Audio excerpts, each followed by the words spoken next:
राधा वल्लभ श्री हरिवंश। महाराज जी, आपके चरणों में कोटि कोटि प्रणाम। महाराज जी, जब भी मैं पढ़ने की कोशिश करता हूँ तो मेरा मन एकाग्रचित नहीं हो पाता, मन में कुछ और चलता रहता है, पढ़ाई में मन ही नहीं लगता। मेहनत करने के बाद भी सफलता नहीं मिल रही। महाराज जी, कृपा मार्गदर्शन करें। उद्देश्य ठीक हो जाएगा तो मन लग जाएगा। उद्देश्य हमारा गलत है, अभी पढ़ाई उद्देश्य नहीं है। अगर ठीक से उद्देश्य बन जाए पढ़ाई का तो कैसी बात करते हो। उद्देश्य में बहुत बड़ी ताकत होती है। हर कष्ट सहते हुए अपने उद्देश्य की पूर्ति में कदम नहीं लड़खड़ाते, जिसका उद्देश्य बन जाता है। उद्देश्य बन जाए तो ब्रह्मचारी हो, उद्देश्य ठीक हो, एक बार पढ़ लोगे, 1000 वर्ष अगर जीवित रह कभी भी पूछ लो बात आ जाएगी उसके दिमाग में। अब नाना प्रकार की क्रियाओं से ब्रह्मचर्य का नाश करे, अपने उद्देश्य का नाश करे, तो फिर यही बातें होती जो आप कह रहे हो। कक्षा 9 पढ़े, व्याकरण नहीं पढ़े, शास्त्री नहीं पढ़े, कहीं दूसरी जगह ऐसे नहीं गए कि बैठ के सत्संग सुन के और सीख के बोल रहे हैं, तो भगवद आश्रित हो जाओ सब। अब आप खुद समझ ना हमारी बात को, आप खुद अपना नाश कर रहे हैं। ब्रह्मचर्य का नाश वीर का नाश, जीवन का नाश है। ब्रह्मचर्य अगर सही है, आपने किसी तरह इधर उधर, तो ये प्रश्न ही नहीं रहेगा। जिधर दृष्टि डालोगे उधर जय होती चली जाएगी। आजकल के बच्चे नौजवान इसको मनोरंजन समझते हैं और उनको सलाह भी ऐसी मिलती है कि हम जैसे बोल रहे हैं ब्रह्मचर्य के लिए, तो डॉक्टर और आपको जो इधर सांसारिक प्रोत्साहन देने वाले हैं वो आपको सलाह देंगे। हमें तो अंग्रेजी का शब्द नहीं याद है, फ्रस्ट्रेशन। हाँ, यही जो स्टेशन कह रहे हैं गाड़ी स्टेशन से अलग कर दो तो बोले तुम बहुत शांत हो जाओगे और फिर अपने काम में। देखो कैसा उपदेश दिया जा रहा है कि वो, तो ये जो कमियां है ना, ये कोई भूत नहीं है जैसे लोग कहते हैं ना, पता नहीं कौन, ऐसा कुछ नहीं, गंदी आदतें हैं, इन पर संयम लाओ। आप समझ रहे, स्वीकार करते हो हमारी बात कि इसमें आपको संशय है? हाँ, तो आप देखो, हम आज ही सत्संग में बोल रहे थे, हमारे रक्त का स्वभाव है ऐसे, जैसे कट जाए ना तो उसका स्वभाव थोड़ी देर में गाढ़ा होने की कोशिश करेगा। यदि कहीं फ्लो वाली नस कट गई तब तो आपको वहाँ डॉक्टरी की जरूरत है। अगर ऐसे कहीं त्वचा में ऐसे, तो उसका स्वभाव गाढ़ा हो जाना, वो थोड़ी ही देर में वो अपने आप को बांध लेगा, क्योंकि रक्त का एक स्वभाव होता है। अगर वो बाहर किसी तरह भी आया तो ठंडा होकर गाढ़ा हो जाएगा, वो रोक लेगा। इसकी आखिरी परिणति है वीर्य, वो स्वयं से नहीं निकलता, वो इससे भी गाढ़ी वस्तु है, वो घर्षण से निकलता है। अगर आप उसको गर्म न करें चिंतन के द्वारा, क्रिया के द्वारा, तो नहीं निकलेगा। और जब हम उसको, तो फिर वो जीवन को नष्ट, प्राय इस पर बच्चे ध्यान ही नहीं देते कि ये कोई मार्ग भी है। और परिणाम क्या होता है कि फिर वो संसार में, जिसे डिप्रेशन कहते हैं, मानसिक रोग से ग्रसित हो जाते हैं, क्योंकि इसका परिणाम यही है। या तो आपको प्रमाद और आलस्य युक्त होकर समाज से अलग पड़ा रहना पड़ेगा, और या फिर आखिरी कि आत्महत्या कर लें, ऐसी सलाह आपका मन देगा, ऐसी स्थिति में पहुंचा देगा। इसलिए हमें लगता है जब तक ब्याह न हो तब तक ब्रह्मचर्य से रहो, ब्याह भी हो जाए तो संयम से रहे। ये जीवनी शक्ति है, ये किसी के साथ खिलवाड़ नहीं करना चाहिए। पढ़ाई लिखाई वो कैसे तुम्हें बताए, अभी आप छेड़ना मत।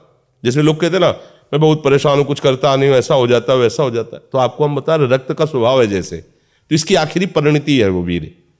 उसका स्वभाव नहीं है बहना, उसका स्वभाव ऐसा है, उसको जब तक ताप नहीं लगेगा तब तक वो बाहर नहीं हो सकता।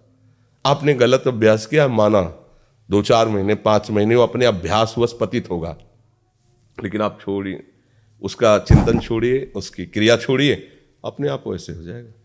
जैसे रक्त है, आप 1 महीने में देना शुरू करो, जो देने का नियत कितना, 100-200 ग्राम 500 ग्राम जो भी दिए, 300 जो भी आप दीजिए, हर महीने तैयार हो जाएगा। और आप ना दीजिए तो आपके शरीर को अभ्यास हो जाएगा, आप दीजिए तो शरीर को अभ्यास हो जाएगा। वो शरीर, अगर आप रोज 300 तो फिर क्या होगा? आप मर जाओगे। समझ रहे हो ना? ऐसे शरीर की क्षमता, जैसे डॉक्टर जन के देखते हैं तुम्हारी क्षमता नहीं खून देने की, चलिए, क्योंकि अगर निकाल लोगे क्षमता नहीं तो उसकी हानि हो जाएगी। हाँ तुम्हारी क्षमता है, तुम्हारे अंग ठीक है, तुम स्वस्थ हो, महीने में ऐसा या जो समय अवधि, सोचो रक्त की आखिरी परिणति वो है वीर्य, और आप क्या कर रहे हैं? रोज कई कई बार, आपका परिणाम क्या होगा? अगर रोज वो खून निकाला जाए तो आदमी की हालत क्या हो जाएगी? खून की आखिरी परिणति है। अन्न रस जो हमने पाया उसकी परिणति धीरे धीरे परिवर्तित होते हुए मांस, मज्जा, रक्त, इनके वो आखिरी सप्तम धातु है वीर्य, और उसके साथ ऐसा खिलवाड़, कैसा जीवन होगा आपका? तो इस पर कोई विचार ही नहीं करता, समझता है ये तो केवल बाबा जियों का विषय। नहीं नहीं, आप मनुष्य शरीरधारी हो, आपको भी संयम से चलना है, और जब तक ज्ञान हो तब तक तो संयम से ही चलना चाहिए। बच्चे बच्चियों को तो गृहस्थी में अच्छे गृहस्थ बनेंगे जाकर, फिर उनकी हानि नहीं हो पाएगी उतनी। अब पहले से ही तो फिर अब वो पढ़ाई में मन कैसे लगे जब आपके पास पढ़ाई वाली सामग्री ही नहीं रह गई है? पहले क्या होता था, जैसे गुरुकुलों में स्मृति आपकी कमजोर हो रही है तो मेधा शक्ति बलवान करने के लिए ब्राह्मी उसको पिलाई जाती थी, ब्राह्मी है ये चीजें। क्यों? क्योंकि उनमें इतनी शीतलता, उनमें पौष्टिकता है कि वो वीर्य का वर्धन करके वीर्य को रोकेंगी, खास बात उसमें होती थी। अब हम इस बात को ना समझ करके फ्रेंड बनाते हैं और वो विनाश का खेल खेलते हैं जो हमारी सारी सांसारिक और पारमार्थिक दोनों उन्नति का नाश कर देता है। अब उस प्रश्न का क्या होता है? अब उसके लिए क्या सलाह? आप सही ढंग से रहो, अच्छा खाओ पियो, थोड़ा व्यायाम करो, सबके प्रति पवित्र भाव, अभी आप आनंद में आने लगोगे। और जैसी आदतें आजकल हो रही, आनंद वाली तो है नहीं, ये तो पतन वाली ही है। 4 दोस्त मिलते हैं, मदिरा पान करते हैं, गांजा और तो और क्या ड्रग्स फ्रग्स, आप बताओ क्या होगा? आप इतना विष डाल रहे हो अपने अंदर, इसलिए विषैली चीजें डाल रहे हो, ऐसी गंदी आदतें डाल, आपका जीवन क्या होगा? कैसा खिलवाड़ किया जा रहा है मनुष्य शरीर से, जबकि ये देव दुर्लभ देही है भगवत प्राप्ति, इसके साथ कैसा?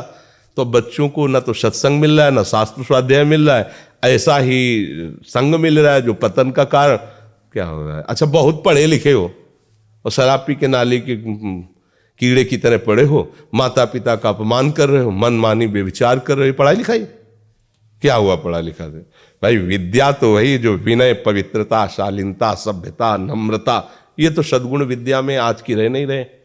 पढ़े लिखे माता पिता को ऐसे डांट देते जैसे कोई नौकर से बात करता है, हम स्वतंत्र हैं। अरे विषयों के गुलाम तू कब स्वतंत्र हो गया? स्वतंत्र तो परमहंस जन होते हैं जिन्होंने इंद्रियों को अब जीत लिया और भगवद आनंद में मस्त हो, वो स्वतंत्र हैं। इंद्रियों के गुलाम तुम स्वतंत्र हो, जो विषय जब चाहता है तुम्हें गिरा तुम स्वतंत्र हो। माता पिता, गुरु, शास्त्र, इनकी परतंत्रता स्वीकार करने वाला ही स्वतंत्र होता है। ये मनमानी आचरण जो आजकल समाज में विस्तृत हो रहे हैं ना, ये पतन, अशांति और पाप का कारण बनते हैं, जो बहुत हानिकारक है। तो बच्चा सावधानी से रहो, जो बचा है उसको संभाल लो जीवन। जब से ज्ञान हो जाए तब से अपने को संभाल ले। भाई पूर्व में गलती हो गई, आगे सुधार लेते हैं।